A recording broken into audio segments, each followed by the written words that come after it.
Robinson is waiting. Houghton offers a second lead. Now the kick goes in a direction. She's got a few players to beat where she takes the mark. And on the siren, Gemma Hough-TON is going to shoot for goal number 100. But here is history in the making for Gemma Hough-TON. The first player in AFLW history to kick 100 career goals. An incredible feat for a player who has been in the AFLW since day one. It is not just a number, it is a legacy.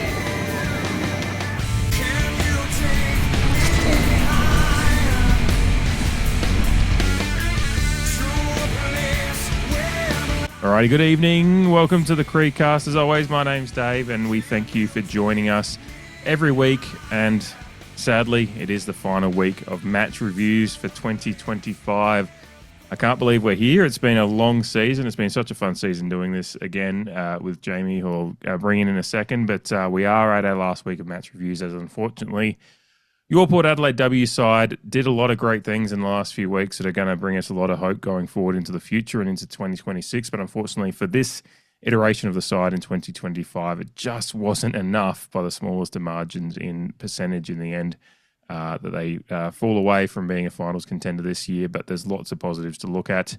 But yeah, this weekend it was a big win, but not quite big enough. 11-15-81. to 3 goals, 6-24, which is the GWS score. A big win, a comfortable win, and a lot of fun to talk about with. Before we get into I think we'll probably start with Gemma and the incredible achievement that she's had. But good evening, Jamie. It's mixed emotions this week. I'm mostly keeping positive because I think there's a lot to look forward to. But it is sad that we see this side playing such good footy at the back end of the year and they just don't quite make it. Good evening to you, and good evening to everyone else. But yeah, it is disappointing. But my thoughts aren't too dissimilar to last week, I believe it was, where I just believe that we're finding our form for the year, and we're now going to play 5 more rounds as we really drive home our ascendancy on the competition until finals. But unfortunately, we don't get those 5 rounds to give us a run up to finals. Now, yeah, now that we're injury free, now that we're in form, yeah, it is bittersweet. It is very bittersweet. But huge shocker here. But yeah, I'm trying to remain as positive as I can be with the context of everything that happened this year, the good with the bad and as such. But I guess in that lens, I finished the game or finished the weekend feeling quite proud of the football club in and of itself for various reasons. And I'm sure you're probably on a similar wavelength for similar reasons as what I have. No, absolutely. Yeah, I feel everything kind of the clubland is trending in the right direction, and certainly in the AFLW space and the program there, everything that's going on there is just, we've ended the season well. We're playing good footy, a lot more players, in a decent spot injury wise. We're not carrying any major injuries into next year. Obviously, there's a couple of ACLs that are rehabbing. There's obviously the news about JC retiring, which I'm sure we'll touch on at the back end. But by and large, we've ended the season in pretty good form. Players coming back or minor injuries at worst, or season enders for this year. And we end the season playing some great footy, and of course have some massive, just incredible individual achievements to enjoy as well. And I think there's no better way to start this one. We'll talk about the stats and the result, but the result is relatively academic. We kind of expected this kind of win, hoped for it, and also we hoped for it, but also expected it, to be honest. We know where our side was. We know where GWS were. This is what we expected. So we'll talk about the stats and how it went, but I think there's no better way to start than just talking about Gemma and that incredible achievement to hit the 100 goal mark as the first player to hit that mark in the AFLW. It's an incredible achievement, and one that I started looking at it, it probably might have been the first third of the year. It started being something that the AFL, whether it be 7AFL, AFL women's official accounts, different accounts started putting up race to 100 things, and she was sitting in third, fourth, bouncing between a few spots, always a few behind your Kate Hawes and I think Jazzy Garner and a few others that were in there. But just as the season went on, and as we've talked about this ad nauseum in the last few weeks, as the season wore on and we started getting some groove together in how we were playing, accepting the things that we could control, and then leaning on the Indy Tahau GEMMA HOUGH-TON, duo up front. Gemma started kicking more goals and getting more regularly involved, getting twos and threes. And she started making a run to be right there with Kate Hoare at the top. And then, she goes into this weekend 4 goals off, and a couple, and Kate Hoare Kate Hoare was 2 goals off, I think, and I don't think she got there in this week either. But Gemma and in typical Gemma fashion, it was the most dramatic. I think I saw some comments on Twitter, and this was glowing about Gemma, is the fact that she can make the easy look hard and the hard look easy. It was almost written in the stars that she was going to miss one that she should have kicked earlier in the quarter just so that she could kick one after the siren. And I don't know if you kept caught us it on our toes, that's for sure. Absolutely. I don't know if you caught it in the commentary when you watched the replay, but they started just in the first quarter. The commentators they're already talking about the chances of Houghton and getting there, but also just Houghton as a player, and they talk about who would you want at the end of a game after the siren? Do you want Gemma or do you want someone else? And they're just talking about it, and I'm like that, knowing the end result as I was watching the replay, I was like, God, they absolutely there was all this foreshadowing. In my screenwriter mind, I was like, they're doing all their, it's like, Chekhov's gun and stuff like that, just planting all these little seeds for us to really enjoy, get the payoff at the end. How did you, what were your emotions when because I know you had a pretty biblical weekend. I know that I was Does anyone working. want some lasagna? My emotions when I heard and saw that it had happened, but then watching the replay, I actually had tears in my eyes when I saw just the celebrations and everything going on. It was truly a special moment. Yeah, there's so much of that moment that encapsulates Gemma and the profound impact that she is having, has had, and will have on women's football. Her rise to the 100, but in some ways replicates her as a player on field. I listen to one AFLW podcast specifically, but keep the finger on the pulse somewhat in that regard. And most of the chat was who could get there first out of Kate Hoare and Jasmine Garner. Mm-hmm. And Gemma was an afterthought as to how far back she was at certain stages of the year. And that went right up until maybe the showdown. But even still, after the showdown, it was a bit like, oh, she's done well to close the gap. But is Kate Hoare or Jasmine Garner going to get there first? And much like when you play Port Adelaide on the weekend, you may feel like you're on top of Port Adelaide or on top of Gemma, but she'll always find a way to insert herself on the contest. And in regards to the chase to 100 or the race to 100, if everyone and anyone thought that she was nowhere to be seen in that regard, she just found a way to insert herself in the conversation and ultimately get there in a canter, although like you've mentioned, saved it until the very last kick of the game to do so. In the end, I don't think the other contenders didn't even reach that mark after the combination of the minor rounds. So they may now come finals for them, and lucky for them, they get to play finals. But yeah, just the fact that she wasn't even considered a realistic option, even with us playing GWS. And then in the end, she cracks the ton, and she's the only one to do so up to this point. Mm-hmm. Yeah, and I think that's the really special thing about it is the fact that it's gonna these milestones as the AFLW. It's going to be a really interesting thing how they keep record books for the AFLW and acknowledge errors because when we do eventually get to whether it's at least everyone playing each other once or even a little bit more than that. Game records, there's been a lot of talk about, what an 100 game milestone in the AFLW means versus AFL men's, obviously, with some other chatter. We won't get into that too much more, but I think we do need to acknowledge that at the moment, 100 games, 100 goals, all these things are massive milestones in the AFLW due to the lack of games per season. But so players are going to go past this as it goes. Obviously, we think Kate Horan, Jazzy Garner could get there this week with their finals being played. But it's always going to be remembered that Gemma Houghton was the 1st.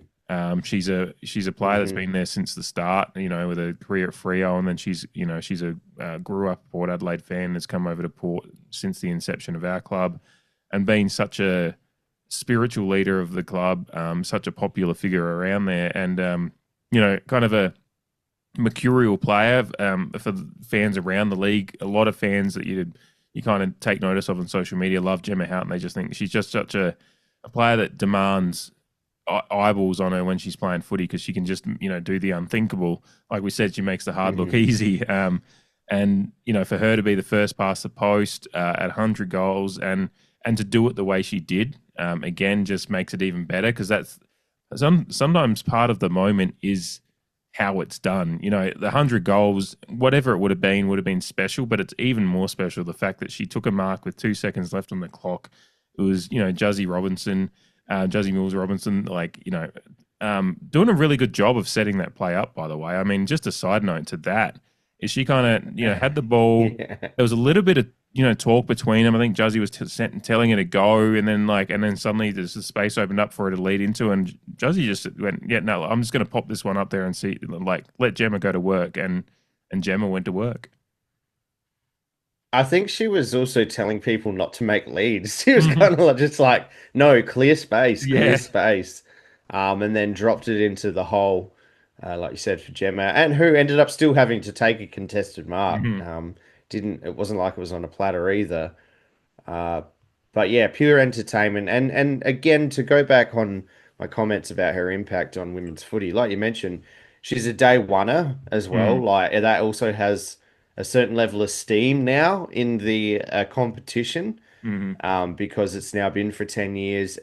Those women who have managed to stick it out for that long, like you said, the 100 game milestone, for a lot of these women, is franked by the fact that that's a lot of seasons, which is in no control of theirs, how many games per season that they play.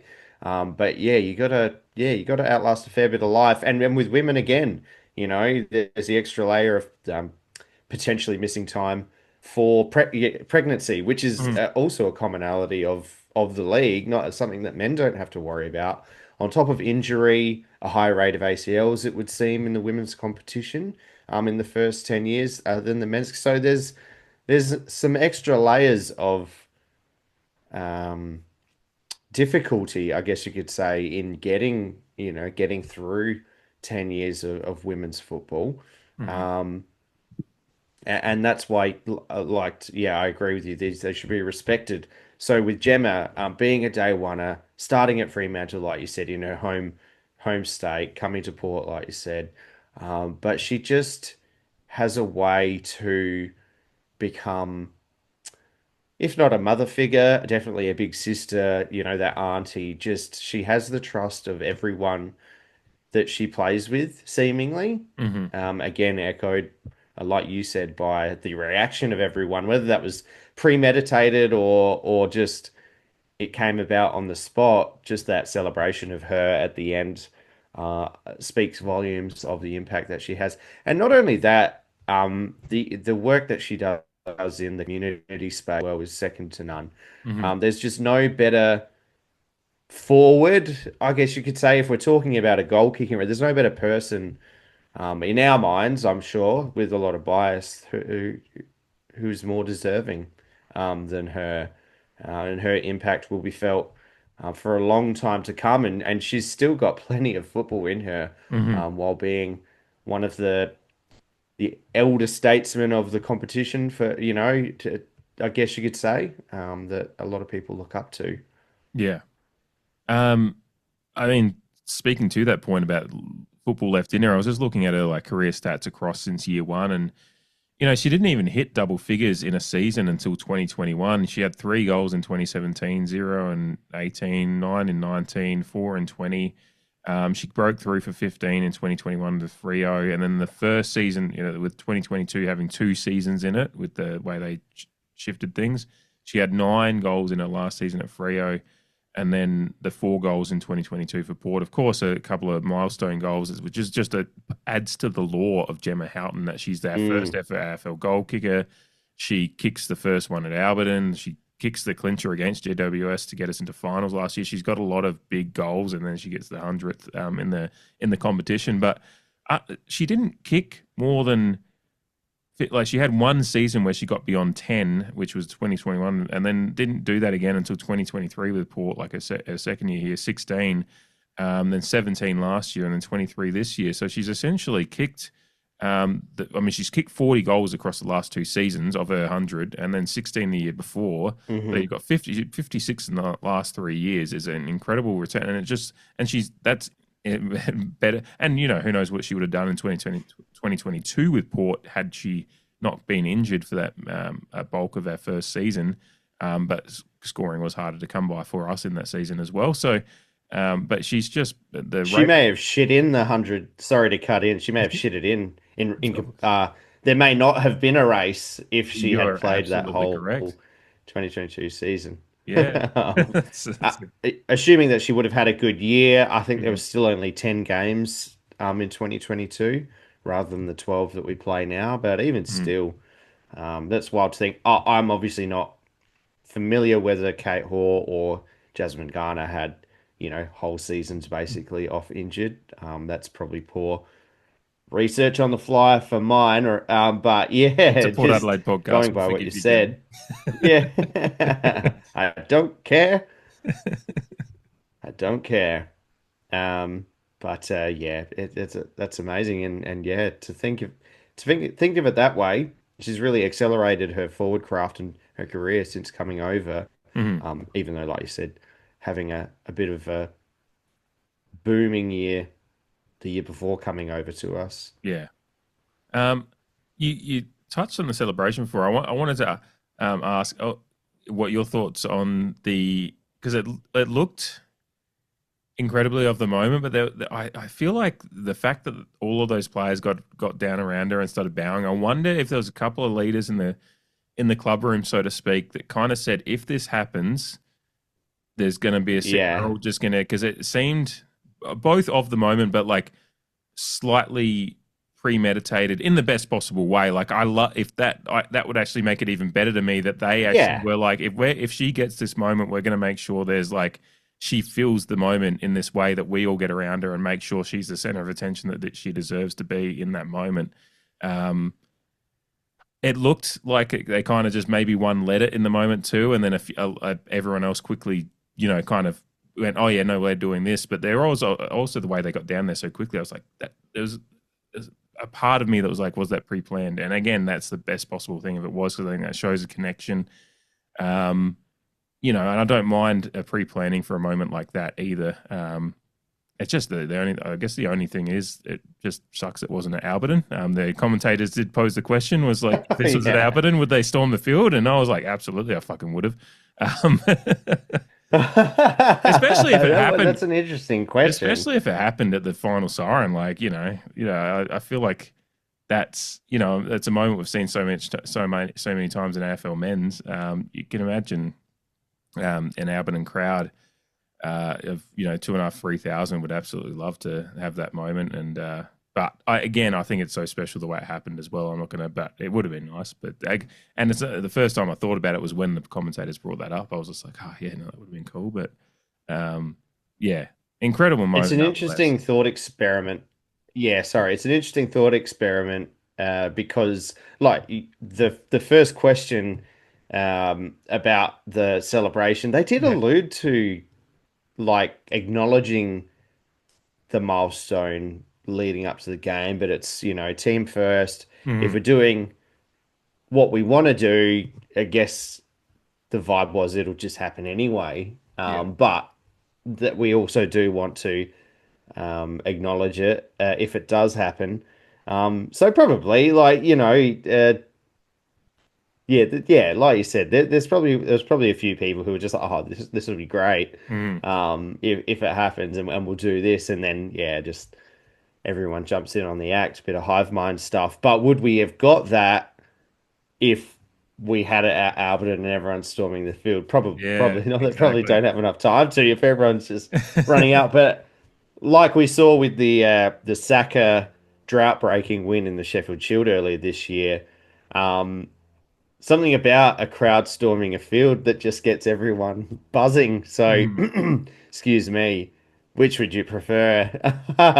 They're both good photo opportunities. But yeah, both exciting times. But that's probably taking away from a woman herself, and Yeah. um, it's definitely well. I mean, and without this race to the 100 um, topic or notion, putting that to one side, I just haven't really had the opportunity or felt it necessary just to express my gratitude for having such an amazing person in our football club. Mhm. Obviously, a loose supporter of the podcast, Yeah. Gemma Houghton as well. So definitely one of our faves, Mhm. a pretty easy favorite to have. Um, but ever since she's jumped on board, just has having that Port Adelaide supportership, um, being one of those odd ones, a bit like Jazzy Soudan at the moment, growing up interstate but loving our football club. That means something to me as Oh well. yeah. But Mhm. the way that she's hit the ground running since coming into our football club, been a beacon of light for the women around her to follow. Mhm. Um, yeah, I'm just super grateful. The way that she speaks when interviewed, about her journey, the raw nature of her history, um, and what she wants to do, and how her attitude towards both the club, her game, and helping improve the careers of other people around her. Um, you know, the club gets a lot of criticism and whatnot, but recruiting Gemma Houghton is quite honestly one of the best moves that this club has ever made. Mhm. Oh, absolutely. I couldn't. Yeah, you couldn't have said it better.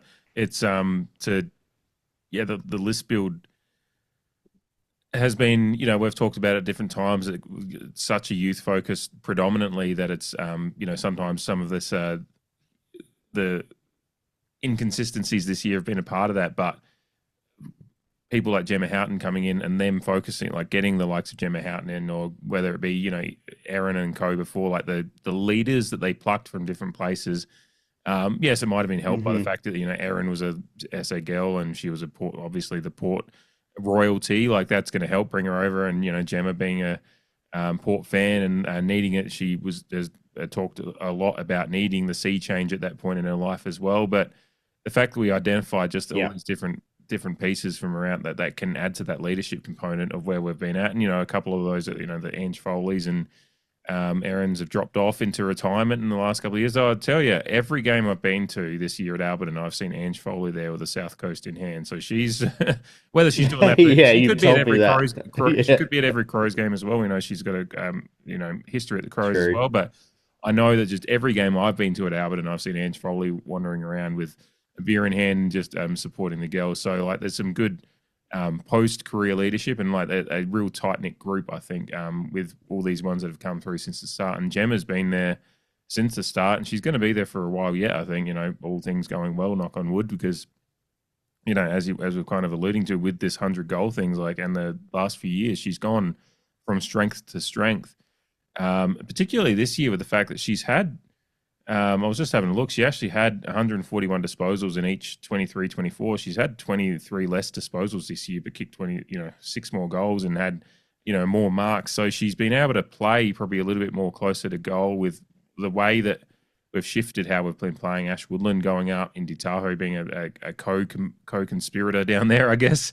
And then even just throwing Julia Teakle down there this week was fun. We can get to that, but maybe we can transition to that dynamic duo because Indy Tahau deserves plenty of flowers this week as well because she clinched her For sure. leading goal kicker award this week. She kicked 2 goals. If she kicked 0, then I think Gemma and Indy end up as co-leading goal kickers. But Gemma deserves the flowers and she would have deserved being a co-leading goal kicker if it so had happened, a la Sadio Mane and Mo Salah a few years ago for Liverpool.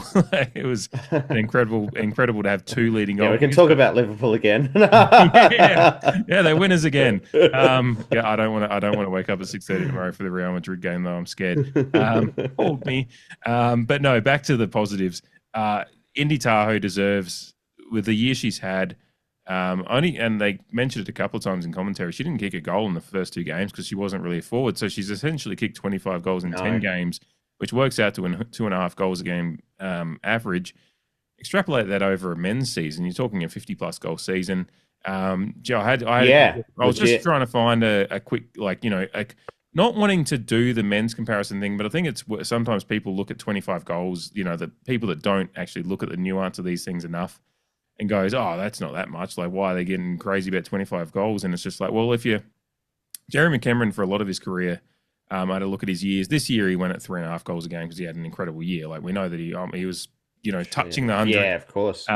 He was on a race to 100 himself at one point. Yeah, and then still fell away quite significantly. But in other years in his career, there's 4 or 5 years that he was actually at 2.7 goals a game. So Indy at 2.5 goals for a 10 games up forward is a relative comparison point. And again, as I said, if you extrapolate that over a men's season of 22, 23 games, you're looking at 55 to 58 goals in a season. And again, in the way that the women's game's played, opportunities can be harder to come by. So for her to smash the record this year, and a couple of players have, obviously Gemma did as well. And I think I can't remember who else was sitting there in the.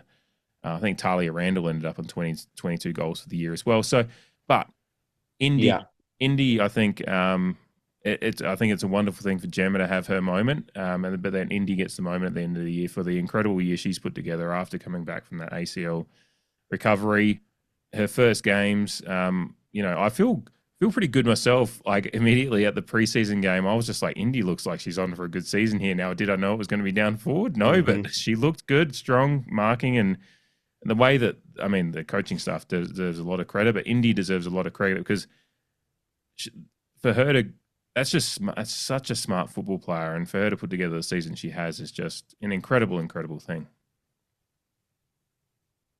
I concur wholeheartedly. It's just amazing to think that she could have realistically hit the 30-goal mark if she'd played all year up forward, which is when you cast your mind forward and need to pull it back to reality. It's quite a tantalizing prospect, but she can honestly play anywhere on the field, and like I said last week, she never loses a contest, which is it's a very, very hard thing to deal with as an opposition coach and team coming up against her. But it was good that, like you said, we had both milestones in a year that we would have liked to have over again.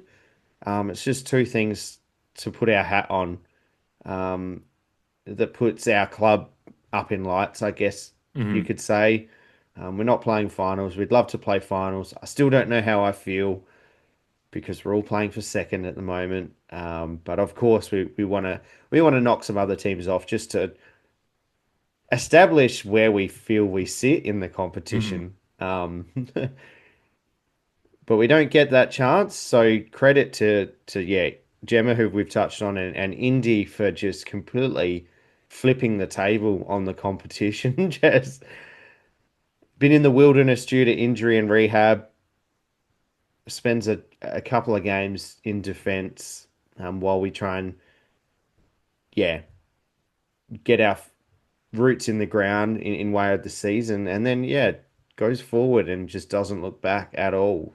Just takes the competition by storm, and now will provide a constant headache trying to find a matchup that can actually compete with her. Because there's been quite a number of occasions this year where if Indy's near the ball, you're thinking what's going to happen next, and you're looking for that as a spectator of the game, particularly Port Adelaide. But you can feel now there's a bit of momentum across the competition with how she fares, because yeah, the rate of goals. Yeah, was it one game she kicked one goal and the rest of them were multiple goal Yeah. kicking games Hmm. for the rest of the year? Outside of those two games that she didn't play as a forward, it's a phenomenal year. And yeah, we can extrapolate out and do all of that, but the average per game is the average per game. Hmm. It's kick ass no matter what level, what gender, whatever connotation of football you're playing. It's phenomenal effort. It's amazing. Um, And like I said, just as something else for us to be proud of to come out of a down year, and something to really um, sink our teeth into coming into preseason and then next season. Although, yeah, we now have to wait, unfortunately. I think a lot of us just want to start next season already. Hmm. Um, but yeah, phenomenal effort by Indy, and she'll deservedly be an All Australian this year. One would only assume. Yeah, I mean, the All Australian discussion is an interesting one, and we'll probably focus on that a little bit more next week when we review the season as well. But I mean, Gemma finishing second in goals is like suddenly like, well, the two port forwards, you just sit there and go, they both should probably be in, and then Matilda Scholl should be the All Australian ruck as well. So, there's a lot. One would think. Yes, absolutely. 22 under 22 and All Australian for Matilda, you would think. But yeah, that just back to Indy, like she's absolutely an All Australian this year. Even the Gemma one's an interesting discussion because it's like, who do they pick? And they try to, but she should be with the year she's had. But yeah, the Indy, like it's gonna be a fun awards night to watch this year for the women. To watch her get her recognition for that. Obviously, some All Australian recognition for our team as well. And then just I assume there probably will be a little bit of something for Gemma being the first to 100 as well. You would think with how they do the awards night, but that remains to be seen. We can start kind of moving out to the result and stuff. But I mean, since we're talking about forwards, one more thing is just Julia Teakle up there as well. Strong leads, kicks a couple of nice goals, Hmm. good power through the kicks. I mean, it's just a little taste for what's hopefully to come. But we kind of mentioned, Houghton being a day oneer, but you've got Teakle and Tahau both at 22, 23 years old. It's like a really nice mix of a veteran that's still got some legs left in the game, and then two young ones that are still, you'd think with how we understand the growth of football players, they've still got more growth to come. And Teakle, sorry, I've started, Yeah, but yeah, Teakle, a great return for her after a tough year for her personally. it's very tough. And after being named a co-vice captain as well, Mhm. she would have loved to hit the ground running come round one and the early parts of the season to then, yeah, help us build momentum potentially earlier. But it wasn't to be. She got one game. It was nice to see it all click. It was a bit like when Jack Lukosius came back into the team, and I know we had question marks, about how it would affect the forward mix, but more specifically Mitch Georgiadis, and then to get that feedback, albeit still a small sample size in that regard, to get the feedback that the two can coexist, and in this case, the three ladies can coexist in the one forward line is again another huge headache for opposition clubs, um, for the reasons that you said, but something that I also uh, added on top of that was that Teakle and Tahoe, double T, both of them are quite accurate for one, which is fantastic, Hmm. but they both can kick about 40 to 45 meters, and maybe even a little bit more with a nice wind behind them, which we talk about the women's game and inside 50s and within that inside 60 region, it's really a two kick score or a two disposal score Hmm. from there rather than um, you know the guys being able to kick from 50, 60 meters. On it more so. So to have two big lead up forwards, can both take a mark, can both kick accurately, but both kick 40 to 45 meters, just spreads the defense even further. Because a lot of the effort in the initial 10 years of AFLW would be trying to make sure that your inside 30 region is well occupied. But now having to defend three forwards with two of them being able to kick so far and accurately. What a pain in the ass, but what a pleasure for us, hopefully moving forward.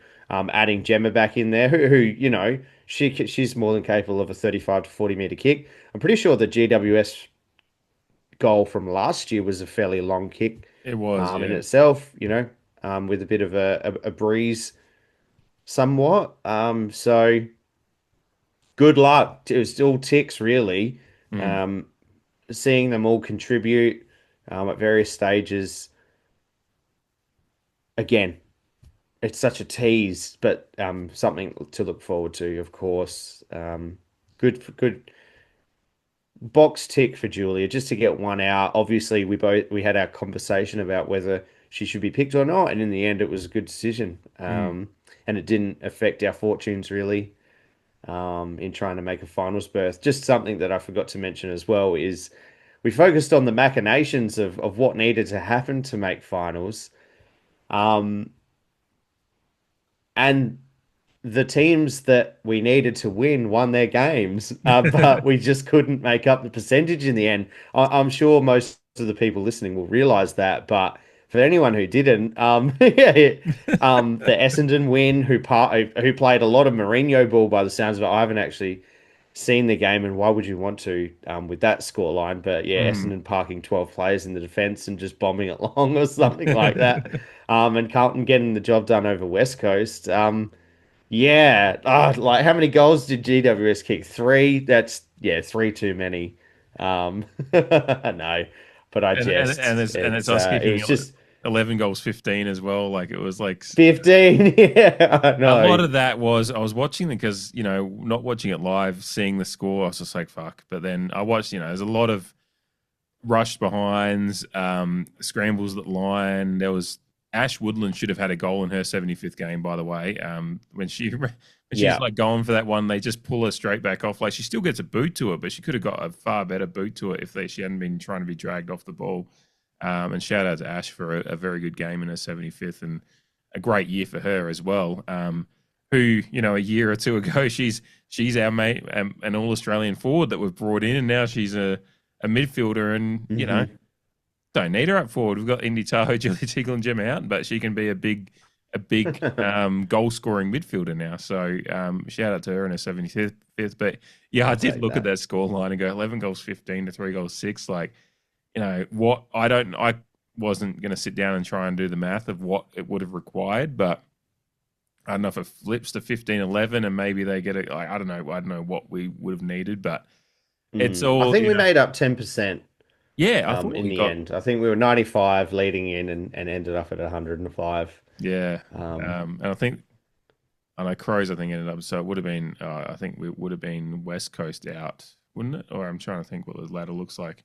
Yeah, because I think they finished on 111. Yeah, so it was a decent amount. Yeah, Still 24 required points. to make up. Like it's I guess unlikely. So yeah. Well, yeah, because we still had to get past Sydney and then to get into 9th, and then West Coast in 8th with 111. So it's a lot of work. It was an unlikely scenario, but hey, we gave us like what I'm proud of in these last 3 weeks, because when we were sitting there 3 and 6 and going into these games, I wasn't expecting us. I mean, I looked at this one and thought, oh, we'll win this one, but we'll drop at least one of the other ones. Hopefully, hopefully we'll win the showdown was all I was thinking, and we've gone on one last 3. Gotten ourselves. We've missed finals by percentage. We won enough games to make finals. We just didn't. The percentage is what did it. So this game, we won it comfortably. Did everything we could. Played some decent footy. Played our brand of footy. Stuck to task after a tough first quarter as well. And the first quarter that we actually we had the time in forward half. It's just we were a bit sloppy. The disposal efficiency was a fair discrepancy. We had far more turnovers. Like the turnover difference by the end of the game, I think is pretty okay. But it was, I think we had like -10 turnovers or something like that, or +10. I'm just trying to find the turnover number. We ended up with 2 less turnovers for the game than GWS, but I think we had like 8 or 9 more in the first quarter. So it was Clanger's turnovers, disposal efficiency, just a bit flat maybe. But after that first quarter, we cruised to victory. So and I think what I'm proud of is like we stuck to task right through and just stuck to the met. I think there was a message from Lauren Arnell at quarter time in this one that was just like stick to our method. Like it'll figure itself out. And it's been a bit of a case in the last few weeks. Is like teams will throw their best stuff at us in the first quarter. And if we stick to method, it'll kind of the results across 4 quarters have been becoming more consistent with the fact that we're finding our method a bit more. And this game was another example of that. That's professional sport in a nutshell, really. And yeah, you've got to be mature enough to Do you know what I'm doing there? to stick at it. You know, Oh, no, I'm not sure I do. oh, sorry. For those listening, playing at I'm doing like it's Austin Powers. He's like, oh no, look at me, I'm in a nutshell. Sorry. Anyway, Wow, nice. You're You're taking it right back to Austin Powers. Yeah. Yeah. Yeah, go ahead. Yeah. I'm discombobulated now. I don't even know what I was saying. I love football. It was I talked about the fact that our method and the fact that we've stuck to method and found our consistency for what we hope now we'll see. Professional sport in a nutshell. Yeah. Yeah, exactly. To extend upon that though, frustrating year for the most part. It all could have just fell in a heap, and in some regards, it was kind of looking like it was headed that way. Although you and I and some of our more astute listeners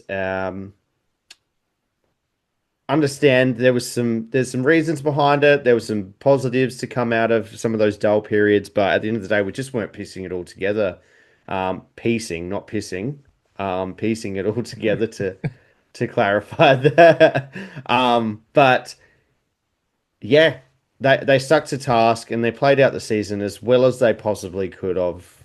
4 out of the last 5 is, there's not much more you can ask for. The loss being Brisbane up in Queensland. We definitely, had our opinions to put across in that game. Holistically, as a club, we'll be looking at other games that we dropped that we shouldn't have. But all you can do is just try and win your next one. Stick to task, like you said, in professional sport, and that's exactly what they did. And another reason to be proud of them. They didn't give up. They didn't give up for the whole year. To be fair, they went into every game. In reflection, they went into every game and getting a bit reflection-y now. Like you said, we'll come back and we'll do a season review. But in reflection, though, if I can just say right now, in most of our games, for the most part of those games, we played to win. And we just didn't piece everything together. So to bring it back to this game in the last little period of the season, again, something that I'm proud of is that we never gave up. We kept chasing the season right to the very end, and unfortunately we fall short. Then again, there's not much more that you can do. No, absolutely.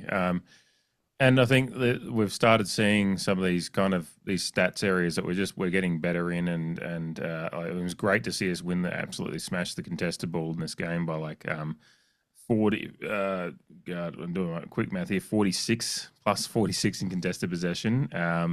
This is a team that is lower in contested ball, but I thought it was interesting because they said at the start of the game, these two teams, like Port being averaging the least handballs a game in the comp, and GWS being the biggest handballers in the game in the comp. So it was basically a contrast of styles, and the difference was only plus 13 for GWS at the end of the game. We had 12 more than average. They had almost 30 less than their average. So and then we made the as the season's gone on, and this game was another one where we've been pulling teams into playing our way more. Like we force teams because of the way we just love to kick the ball, and we utilize a long kick a lot more. Like we're making teams play out, and we saw that the last couple of weeks. And again, that's a bit of review stuff, but for the end of season review next week. But this is more just for this game. Is like, again, we pulled a team into kind of playing our way a little bit more and just having to suffer our game style. And yes, it's not perfect for us either. Yeah, we at first quarter, because we were a little bit flat. I think not too flat, but I think it was just like we just needed that first quarter time and Lauren Arnell to reiterate the message, and then we come out and blitz that last half of the second quarter. But the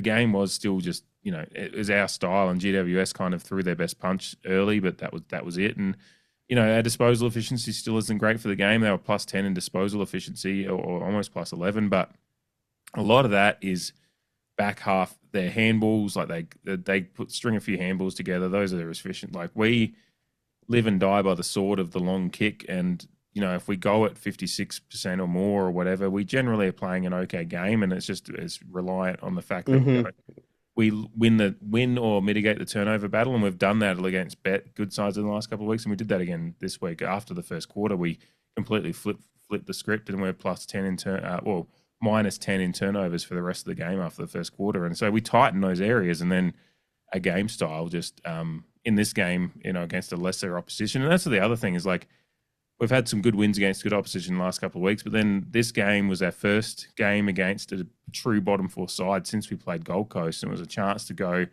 let's beat these guys comfortably and see. And, so the Gold Coast and this game, combined, 57, 60, we're talking 120 points almost combined in results against the bot. So we have proven our level, and when we're getting the wins against the good sides. But again, statistically, as the season's gone on, and this game was an example of it, I think we've seen ourselves start to dial in some of those areas, and we need to get better at the handball game. But we've been at it. We've really strengthened our kicking game, and hopefully the handball game can come with it in the off season. And I think this game was another example of the fact we've tightened that up as well.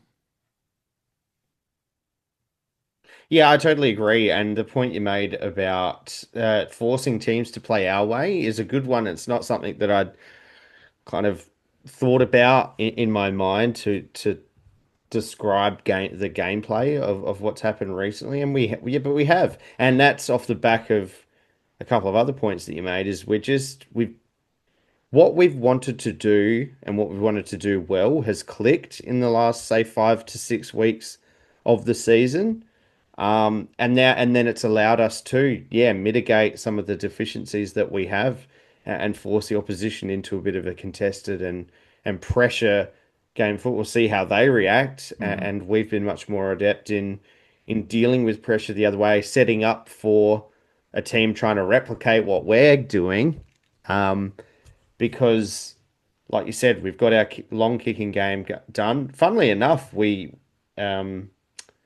lost marks, but the marks in conjunction with the kicking is what we've done well. We've seen a lot more transitional play in the last 4 to 5 weeks, and kick mark to bring it up the field.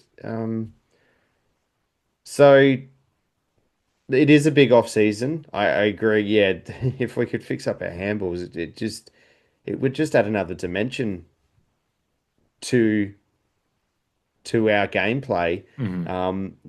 Tighten the screws around stoppage and gaining a bit of finesse. But like you said, establishing our dominance in this game and then reflecting on the Gold Coast game, thinking back to that, that was a game that we broke the scoring record. And I guess another thing to be proud of is out of this year, like, we've broken a few records, this football club this year, although that one obviously got superseded less than 24 hours later. Yeah. But yeah, just being able to put the teams away that we know we should. And I would sure love to play Richmond and Essendon, in the next 5 rounds. Yeah. And Collingwood. I mentioned we should be playing. Those are Yeah, three teams. Collingwood. Yeah. And it's something for the competition to lament. Like we're going into a final series where, the 8 teams, could you say that they deserve it? By and large, yes, but the competition is poorer for not having Port Adelaide play in the final series. Again, whether you think they can actually win it or not is another story. But yeah, I sit here and go, the competition is poorer right now that we're not playing in the finals. And much like my thoughts on the ridiculously convoluted fixture in the men's season, the topic of wildcard makes just as much sense, if not more, in a women's Mm, competition as well, by sheer fact that we can't play. Yeah, we can't play everyone twice in the men's season, so it makes sense until there's parity. And in a similar vein, you can't play everyone once in the women's season, so you're not getting a true top eight, are you? mhm. And even if you look, I understand. Even if you could play everyone once in the women's game, twice in the men's game, you know, teams will still have injury troubles early, but it still gives you that time to sort things out in good clubs. Good clubs, the cream generally rises to the top. So yeah, topic of wildcard. I'm probably opening up a whole nother conversation, um, but it seems pretty open and shut. Mhm. Like imagine just going into this week and who would Port be playing? Would that be Adelaide or would We that be would be playing. It would be seventh versus 10th, right? So I yes. think it's Adelaide. Yes. Yeah. Yeah. So imagine. West Coast and Sydney. Oh no, sorry, no. Adelaide got up to sixth actually. Well, we Yeah, so yeah, with we their win. yeah no we'd be playing St Kilda, which would be a fascinating one considering the earlier season game between the two. Win.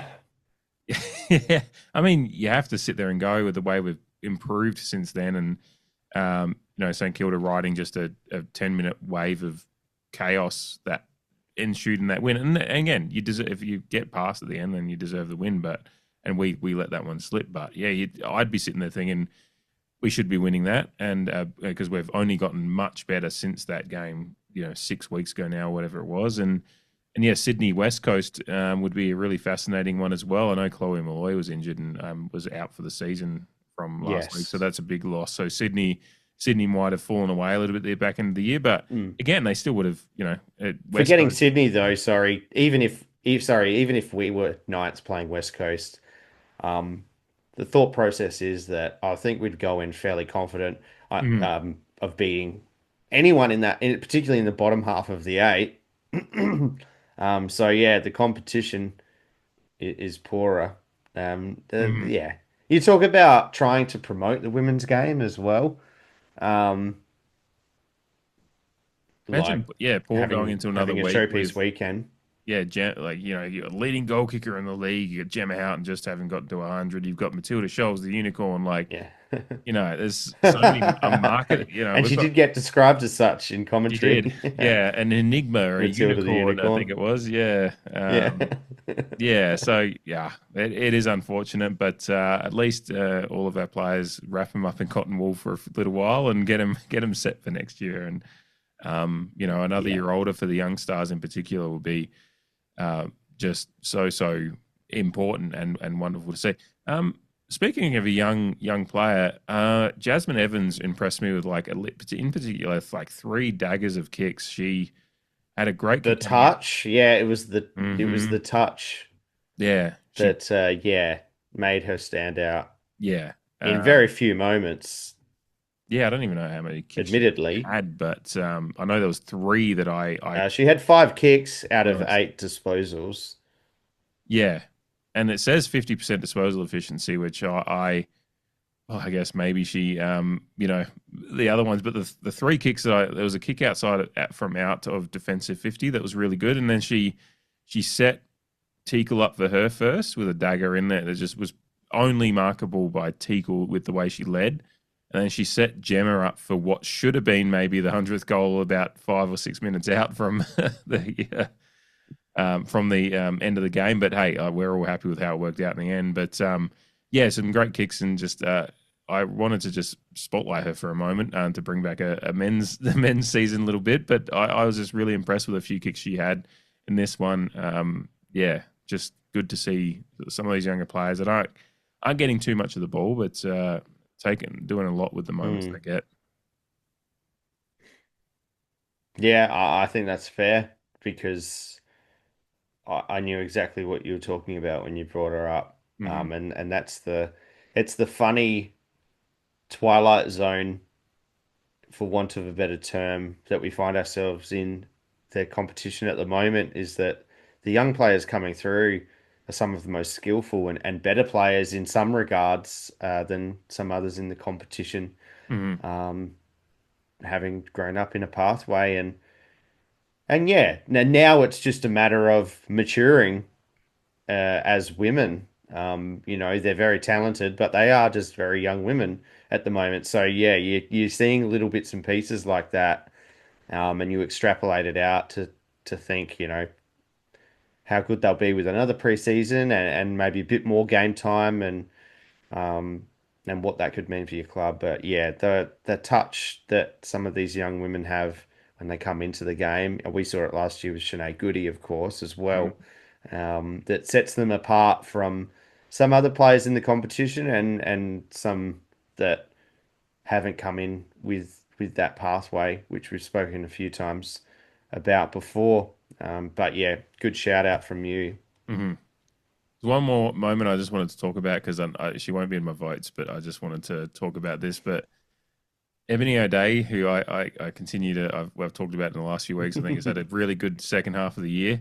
Did you notice that Yeah. absolute bruiser of a tackle she put on Zali Goldsworthy? And like I think it actually ended up leading to our first goal in the second quarter, but she just stood her up in the middle of the field and like she took a while. Goldsworthy took a while to get up. I think she was okay after it, but It and was brutal. it was completely legal. It's just like O'Day just since the halfway point of the season, like she's become like a real like she's always been a bruiser of a tackler. Like she just doesn't not have any fear in Yes. that sense. But like it's come to the fore, and this as we've been playing better, and maybe she's found a groove in this the 2025 iteration of our side a bit more. Um, yeah, that one was just such a bruiser of a tackler, and I just had to highlight it because I was just like, that is we love her video day when she's playing like that because she is just such a enforcer, like to bring some NHL parlance into it. Like, and it's not like enforcer in NHL. Sometimes just someone is literally sent out to fight. So it's a little bit more nuanced than that. But she does kind of in a moment in a game, she She can doesn't take a backward step.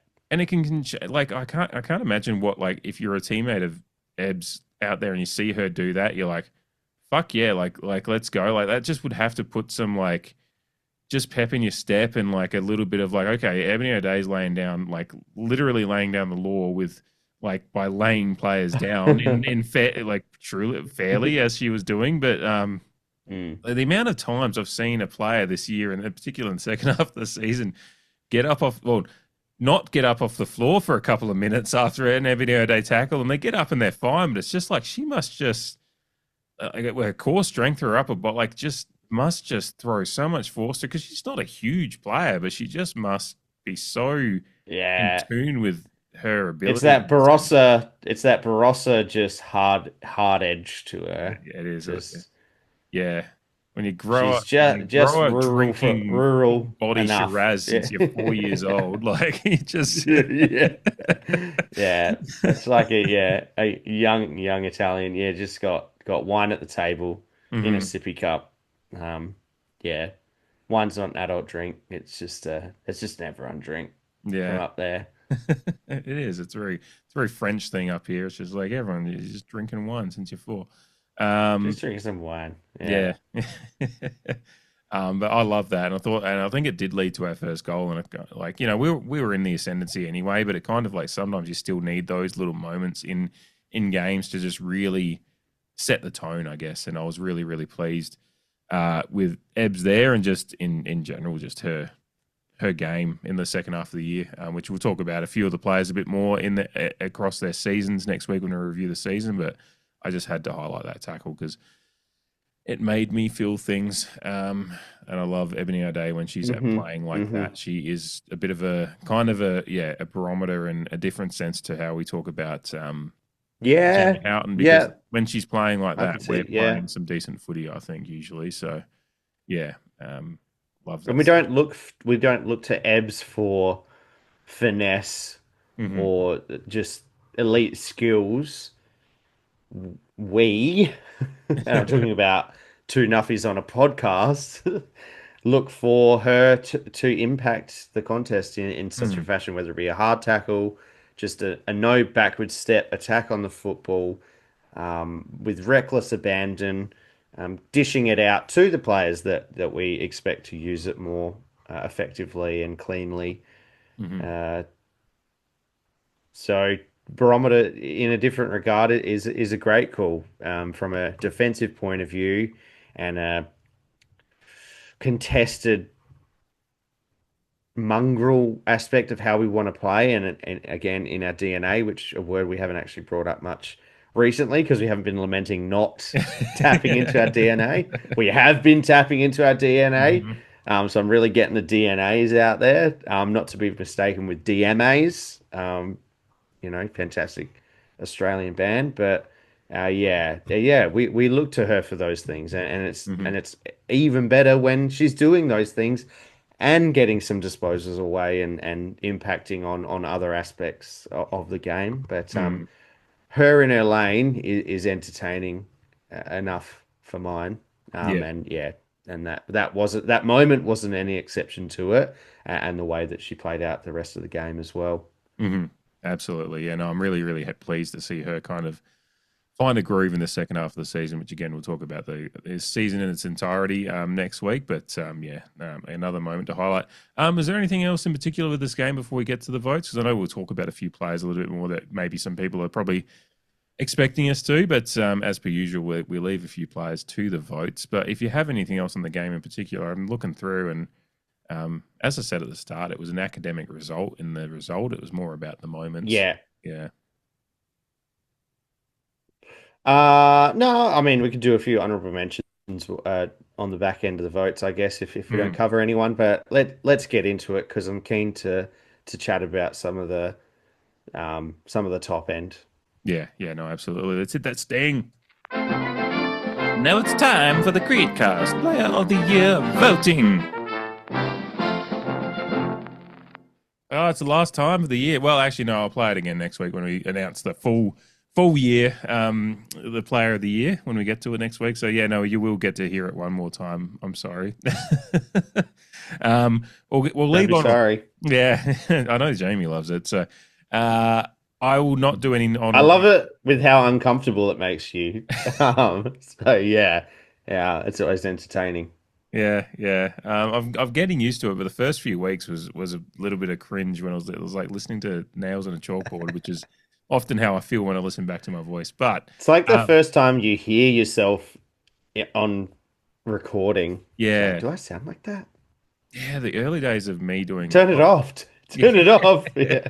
the first time I listened back to podcasts I did which was back in college in a completely different podcasting space, but which was just a buddy and me getting drunk and occasionally other substances in a dorm room in between college classes. So like, recording on a little snowball mic between us. And yeah, I remember listening back. I was like, God, do I sound like that? And now it's like, we're in almost 240 episodes of the CREEDCAST. But anyway, I'll leave any honorable mentions of mine until after you've done yours as well, so I don't step on any toes in that respect. But I'll be going first this week. I found it quite tough, so I'm looking forward to getting on honorable mentions. But I'll get straight into my votes. I've got Shanae Goody in my one spot. I changed these around a lot going, and I could have spent more time changing it. Fuck's sake, Shanae. She did get caught holding the ball in a moment that she shouldn't have again, but I think she had a really good game otherwise. Couple of times. Just if I had the time, I'd go back through the year. And again, I love Shanae Goody. Like this is like a little bit of constructive criticism. I just feel like she's averaging 2 holding the balls a game that she just shouldn't. Like she's because she's like, I can do this, and I'm like, I don't want to take that away from her, but I'm like, she will look back at some of this tape from this year and be like, okay, I can Just dish it off. Dispose of it quicker. She had the 18 disposals, 10 contested, at 66.7%, 4 tackles, 3 clearances, 354 gained, a couple siders on goal as well. Missed them, but she was kind of in and around, popping some shots off, and that's what I want from a midfielder like her. Especially again, she's still only 20, I think. So like she's got so much growth to come, but so the fact that she's playing like this is really, really, really good. Again, just stop getting caught holding the ball when you. But again, I don't want to take that away from her. I just love that she just thinks she's the GOAT already, and I like that a player that has that attitude. It's very similar to a young Zach Butters. Like he was just like, I'm already the best at what I do, and like I'm gonna figure some of these things out as I go, but I'm not gonna change the way I play. And Sinead Goody's kind of like that, and she'll just be going ahead at leaps and bounds as the years go on. In my 2 spot, copy and paste, but it's a little bit lower than usual and probably doesn't deserve to be low, but it was a game of a lot of people had good games. Abby Dowrick, 16 disposals, 10 contested, 56% percentage. She had 3 marks, 5 tackles, 4 clearances, 426 gains. She had 7 score involvements. She had a couple of goal assists, 6 inside 50s. Like she just had a great Abby game. It wasn't needed. She didn't need to be the bulldozer and real ball that she was in the showdown the week before when she won the showdown medal, because the game just didn't need her to be that great, and that's okay. Like she just had to be Abby Dowrick in between the lines and let some other people take a little bit of the steam. So that's great, and she gets 2 votes still because she's still just Abby votes every week. So in my 3 spot, I've got Ella Heads.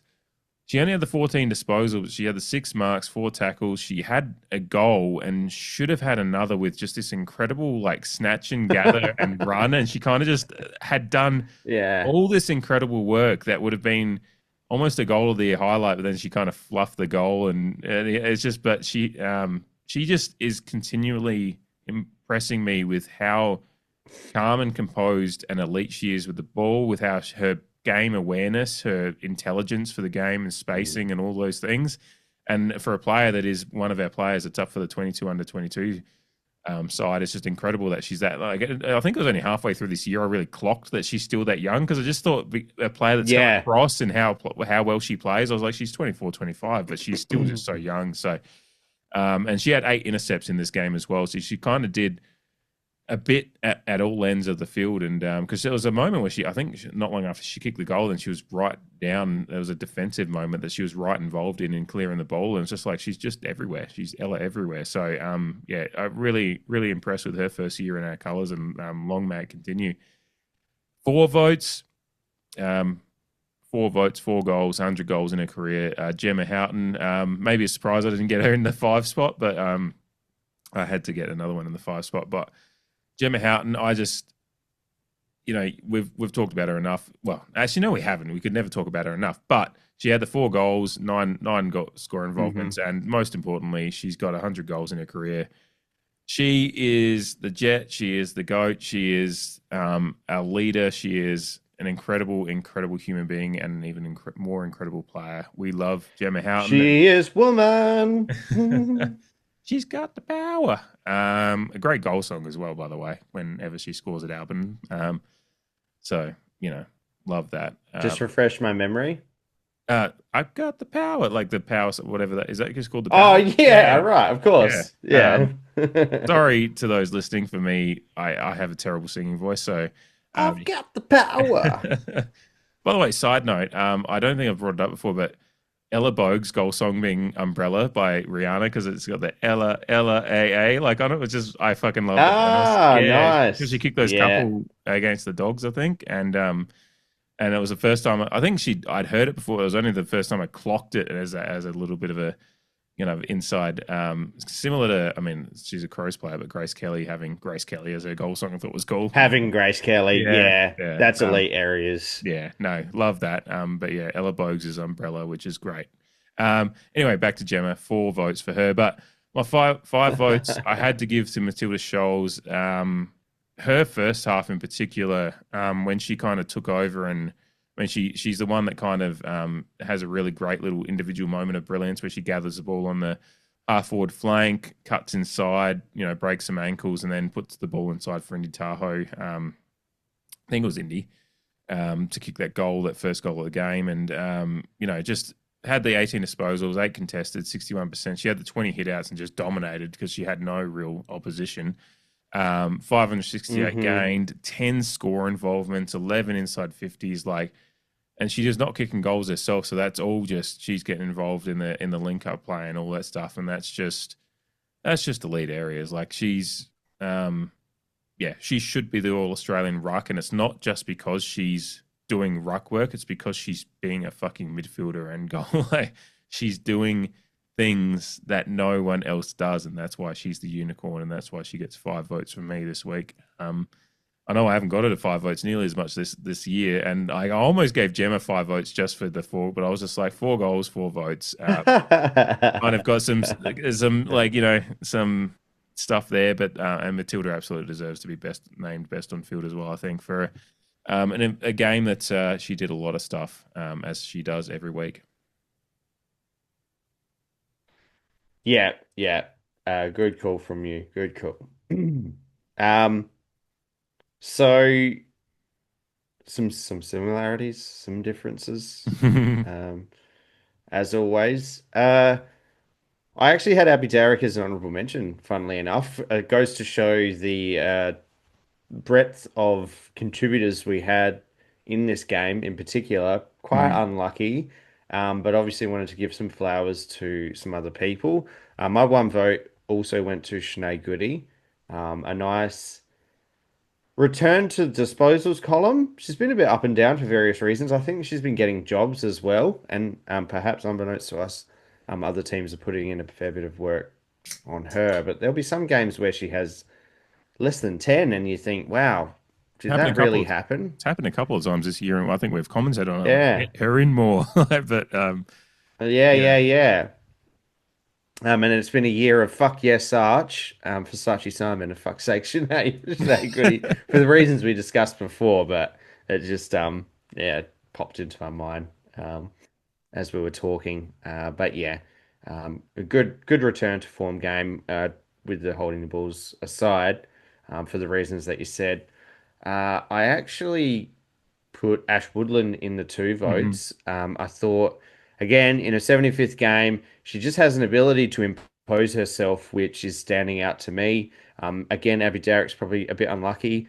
Don't disagree with anything you said. And yeah, we're talking about seven score involvements versus five, in Ash Woodland's case, but 14 contested possessions for Ash Woodland.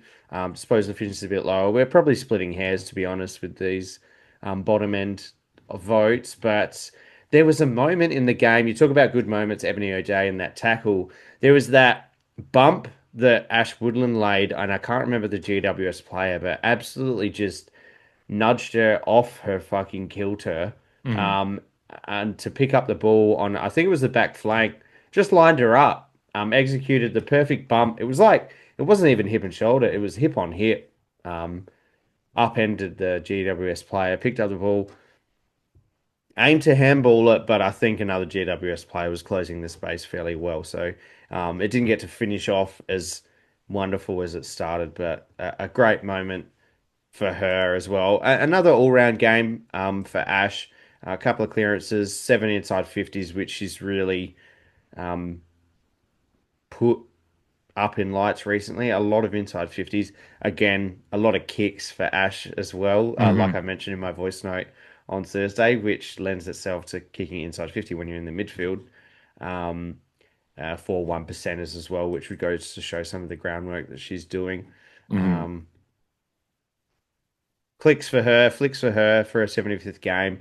A real success story in regards to positional change off the back of the conversation about Indy Tahau. She's just gone from strength to strength. Pushing her weight around now will be a very, very valuable commodity for us going forward. As you Mhm. mentioned, being a goal kicking mid now. Um, but really, as the season's gone on, really getting comfortable being that kind of aggressor, contested beast, using her strength.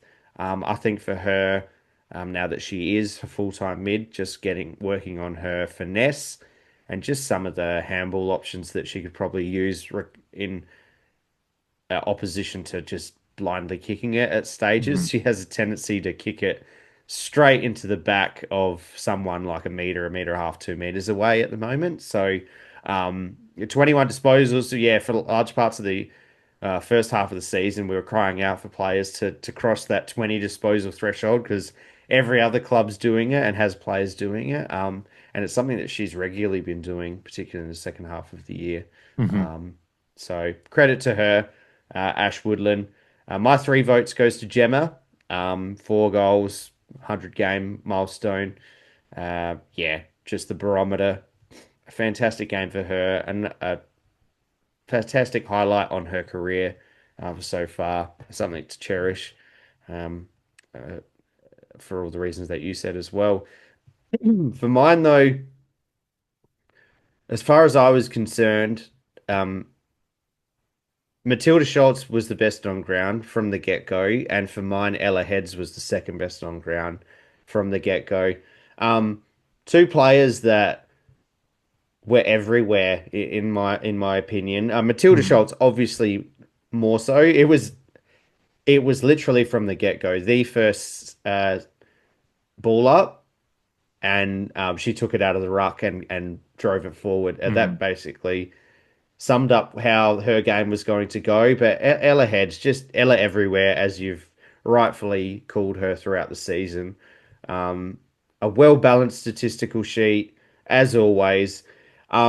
She just has a knack of getting involved on the contest in various forms. And yeah, this game was a real highlight in regards to her ability to go forward and quite rightly should have had at least 2 goals, one, if not the three straight. I think she even had a run at goal, kicked at goal, but it died. And I don't know if it even would have registered as a behind or anything, because I think it went to a contest at the top of the goal square. It fell short, which Hmm. she had rights to have a good she running into an open goal for all intents and purposes with that one contest ahead of her. And yeah, the kick kind of died. So yeah, real highlight though, for her to show some attacking prowess. We all know that she impacts at either side of the ground. Another player who could realistically play at any third, Hmm. in any third of the ground. She has been moved around a little But bit, for like not mine, Ella, massively, but yeah. yeah, and she definitely has, and she hasn't missed a step really at any of those occasions. And this kind of goes into the point that I was just about to make, and that's that. For mine, the way that I see Ella Heads at the moment, she has future captain just written Hmm. all over her. From in my opinion, like we've said throughout this year, we thought she was older than what she is. In the way that she carries herself on the field, just impacting contest after contest, taking the game on, leading by example. And again, for a new player in a new club, a new system, it's absolutely warming to have someone come in and just look at home from the get-go. But not only that, lead Hmm. by your actions on the field. Um, we're blessed with a lot of talent and young talent, but there's something about Ella that, like, although I've seen Matilda Schultz as our out and out best player, I think giving her the captaincy may be a detriment to her, if that makes sense. If I'm forecasting a long way forward, and I hope Juzzy has a fantastic career for however long that continues to go for, but forecasting even further forward, and at the moment, I just see Ella Heads as that next in line. I just love the way that she goes about it. To confirm, she is my 4 votes and Matilda is my 5 votes. That's how I saw it. For me, 5 and 4 were set as soon as the game was done. Hmm. But those two, in way of impact, were without a doubt my two best on grounds. Yeah, yeah, no, she was incredible. And like to the captaincy point, yeah, there's a lot of like poise about how she goes about it, but then there's a lot of that classic Port Adelaide player, like we talked about that tackle she had last week in the Yeah, showdown. That exactly. like she's got some Hmm. toughness to her as well. Like she doesn't and she doesn't takes her licks on the field pretty like without too much fuss as well. So she does have a classic Port Adelaide kind of makeup to her and in her toughness, but then her finesse and class as well. There's a lot of boxes she's ticking for the the KPIs of a Port Adelaide fan favorite captain kind of player. So yeah, no, that's a good shout from you. I hadn't even extrapolated out any future thoughts about captaincy, but now you got my brain ticking, and you're right. And there's certain aspects and things that you look for in a captain that sometimes it's the out and out star isn't always the right pick for a captain, and there's some stuff to look to in Adelaide heads that kind of fit that mold. It's interesting the difference in the votes in Derek versus Ash, because I had Ash in there right up until probably about 20 minutes before recording, and I was moving players around, looking at stats and figuring it out. And I was just like, she was the one. I was just like, I needed to have. For me, I needed to have Derek and Goody in there, and I was just like, Ash is the one that drops out. But it was very, very hard for me to do because I liked a lot of what she did. She had a really great clearance. The one that comes to Gemma, and Gemma almost takes the mark in the third or fourth quarter. But kind of Gemma, she ends up kind of batting it forward to Jazzy Stewart, and Stewart finishes very well. A great finish. And she gets her goal. Was it that moment? Yeah, great. But it was I think the commentary even lauded the great crumbing that it was. Great front and center. Yeah.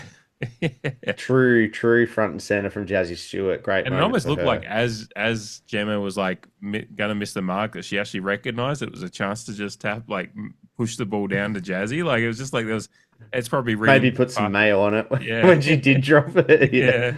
I meant to do it. But that all started from a great hit out from Matilda and then Ash just gets the run and clearance and a great we were talking about her kicking at times, but that was a great she had the space to work and actually put a really good kick in that Gemma should have marked, but it still ended up in a goal anyway. So she's a great 75th game, and she's had a great season that we've talked about a lot, but I feel like she's kind of sometimes gets missed between the lines of some of the players that whether it's Matilda's always having a good game, Indy's having her games, Gemma's had the improved back half of the year, your Goodies, your Darricks and co, and Ash just gets because she's kind of is playing forward and she goes about it, and there's a quiet way she goes about her work as well. She's a passionate player, and she had that great celebration when she kicked the goal against the Crows in her first showdown, where she's pulling the jumper. So she does have that about her. But this year it's just felt like a real get down to work and quietly do my business whilst, it's just something about a year that's been so humble in a way, but also just doing some incredible work. But I've really, it's great way to cap a year that she plays a 75th game and has a great game as well, and caps off a year that has been a massive, massive year of transition for her in a football career. Personal life as well. But a great year for her, and and now she gets to look forward to a full preseason. I assume they're working a little bit on this in preseason, but now they've got a full season of data, and they can go into another preseason with it. It's going to be really interesting to see how she flourishes and move, and kind of adds to her game next year. As what you'd assume with what we've discovered this year, that she'd spend even more time in the midfield than she or similar time, if not more, next year. Yeah, I'm not sure if she can fit much more in without taking away her resting time. Yeah, I just think for me, it's just dialing in on impacting more per possession, or putting more hurt on the competition per possession, because she clearly, now that she's settled in, she clearly doesn't have a problem getting the football. Yeah. It's just now for her, can she take it to another level and really be a dominant force in the competition? Yeah, start averaging that 22, 23 disposals. And lift the efficiency for me. It's something that's let her down for most of the year. If you're looking at it without the nuance, because there is some nuance to particularly contested players and their disposal efficiency. But that's what I mean. Lift that, hurt the opposition more, and like you're saying, push it up into the 24-25 disposal range consistently. And holy shit, we're marching into finals, 12 games or otherwise next year, even though it's been confirmed it'll be 12 games next year. I haven't talked too much about the defense because they didn't, but shout out to Saatchi and Like Sasach and Jermak, again, like between them, they had like 16 intercepts, and Emily didn't have to do nearly as much as she's required to do at times because she didn't have, No. and so it was a quiet day for Uh, some of them. But feet on the coffee table type yeah, week for Emily. yeah, she just didn't have those battles that she's had to. She's had some big battles the last few weeks, and she kind of had a bit of a week off from that. But kind of that little bit Mhm. further up the field, the likes of Sarch and Jermak, who's had an incredible second year in our colours, and Brooksby was doing her work as well. Quite tough work by Brooksby and at times in this game as well. So none of them were players that I had close to getting into the votes, but they're all players that did impress me in the game. So an honourable mention in a way, just to the fact that those ones across that kind of half back into the middle kind of work that they do is really, really important to us getting that inside 50 dominance. They do a lot of work in both the intercept game and rebounding it out from the back half when it does get down there. And the reason we've had such inside 50 dominance and quickly getting it down there has been a lot of the work of those kind of players. Alongside obviously Ella Heads, who did get into the votes, but some really, really good work by those players again.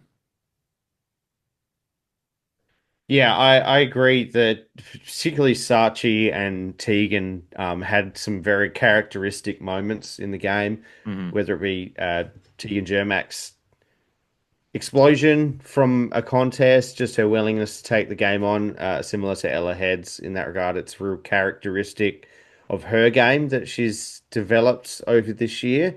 But Sachi just, oh, to put a label on her that, I mean, doesn't sound derogatory when we're talking about women, but just her hunt at the contest, Mm-hmm. um, just like a rabbit dog. I feel uncomfortable sometimes labeling players who fit a bill the same that I would in a men's competition. He's a dog, he's a rabid dog or something. I just don't like talking about women in the Mm-hmm. same way, even Yeah, though yeah. it's just getting in the mud, like tackling, attacking the contest, attacking players. Sachi, um, I've loved her I've really liked her season, to be honest. Mm-hmm. Although she hasn't where she'll finish now, best and fairest, not too sure. Probably not that high.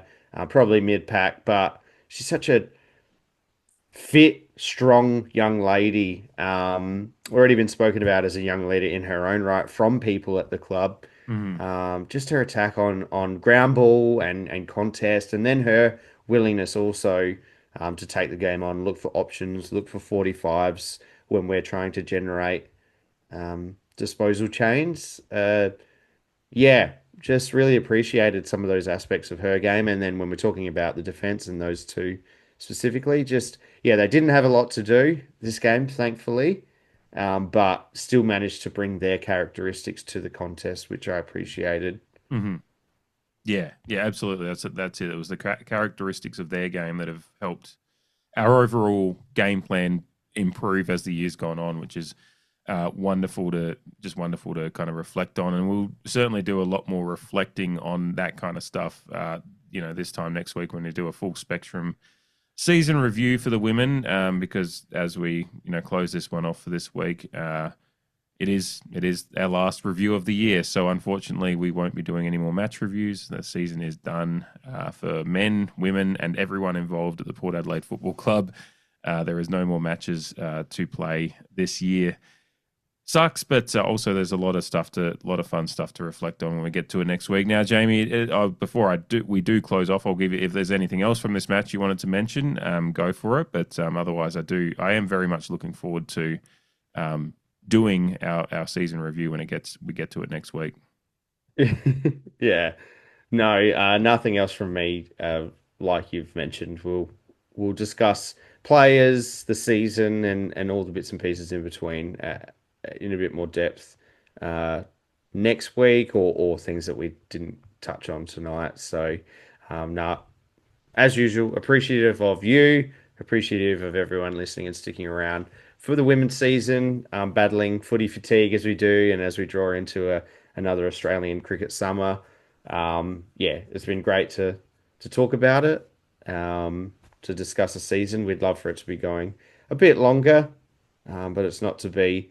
we're all alive. But yeah, just appreciate everyone's support so far this season, whether it be the men's season, the women's season, bits and pieces, whatever it may be. Yeah, we've thoroughly enjoyed it, and thank everyone for their viewership or listenership.